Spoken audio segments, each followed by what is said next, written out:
les 5 failles du système éducatif. Il est évident de reconnaître que le système éducatif contient aussi des points positifs qui peuvent être constructifs et qui peuvent aussi nous accompagner dans notre vie professionnelle. Mais dans cette vidéo, nous allons nous concentrer plutôt les 5 failles fondamentales qui détruisent le système éducatif. Raison pour laquelle vous êtes censé suivre cette vidéo jusqu'à la fin pour découvrir ces 5 failles. Le tout premier, nous allons découvrir il est mauvais de commettre une erreur. Le deuxième, ça sera la hiérarchie des matières. Le troisième, le redoublement. Le quatrième, tous les enfants doivent comprendre de la même manière. Le cinquième, tu dois tout obéir. Tu dois obéir tout ce que le prof te dise sans discuter. Ce sera l'objectif de cette vidéo.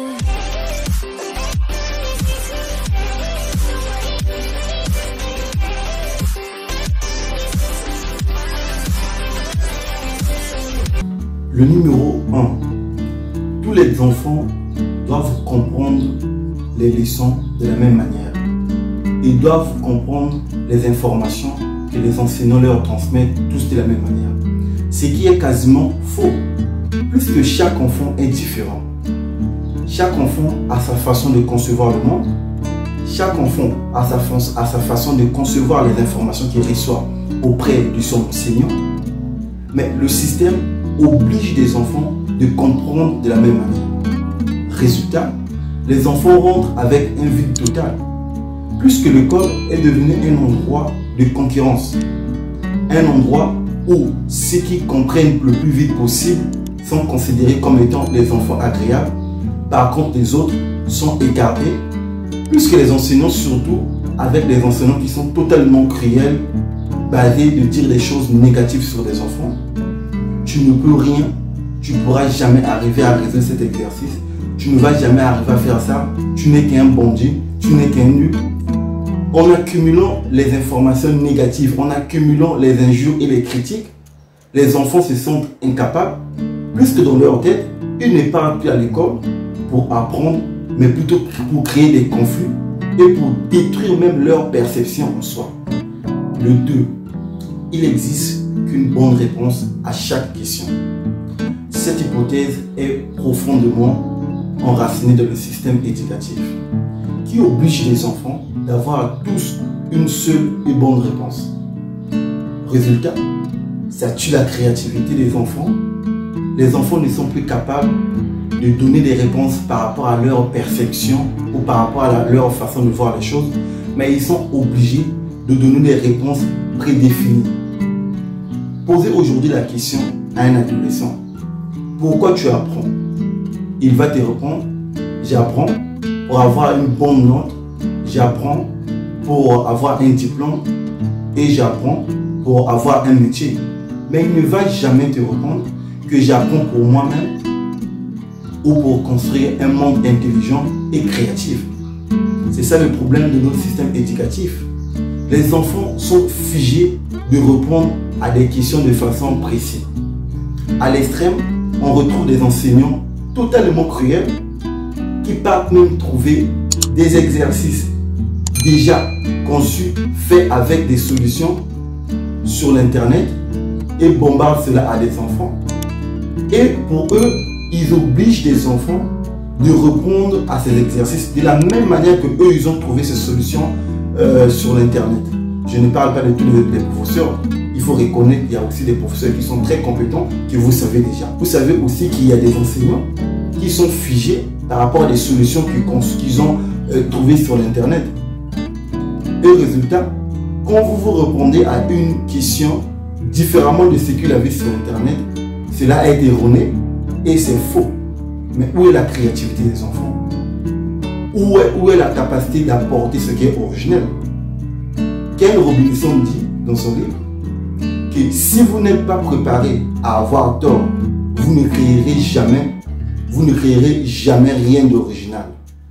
Or, l'école oblige des enfants de ne pas avoir tort et empêche leur créativité, et les enfants sont figés à exécuter. C'est-à-dire, ils partent justement pour mémoriser des réponses ou bien des choses.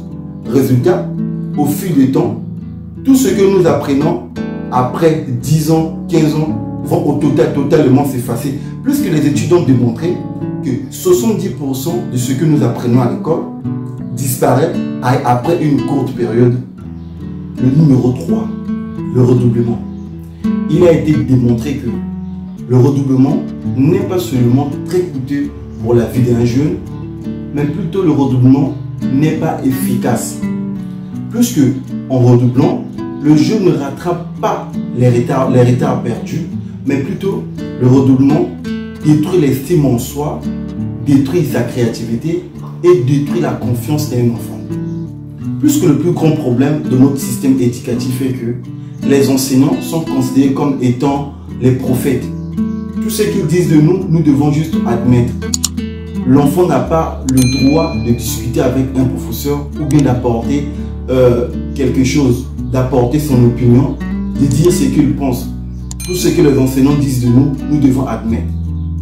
Et en revanche, lorsqu'un enseignant fait des rapports sur un enfant, en disant tout simplement, cet enfant ne suit pas, c'est un bavardeur, il ne s'applique pas, il ne se concentre pas sur les leçons, il est nul, il ne fait rien. Toutes ces choses, par une grande surprise aussi, les parents qui ne tiennent même pas vraiment attention sur leur enfant, ils concentrent automatiquement ces choses-là sur l'enfant et ça charme à les enfants. Résultat, l'école est devenue un endroit très ennuyeux pour l'enfant et bien évidemment ça détruit son avenir. En retour à la maison aussi, l'enfant attend à un confort agréable auprès des parents, mais par contre il ne retrouve pas. Raison pour laquelle le redoublement détruit totalement l'estime et la perception des enfants. Puisque les enfants conçoivent automatiquement ce que leurs professeurs disent d'eux. Le numéro 4. Il est mauvais de faire une erreur. Cette hypothèse est profondément enracinée dans le système éducatif. Et c'est une hypothèse qui est totalement erronée. Pourquoi un enfant n'a pas le droit de faire une erreur?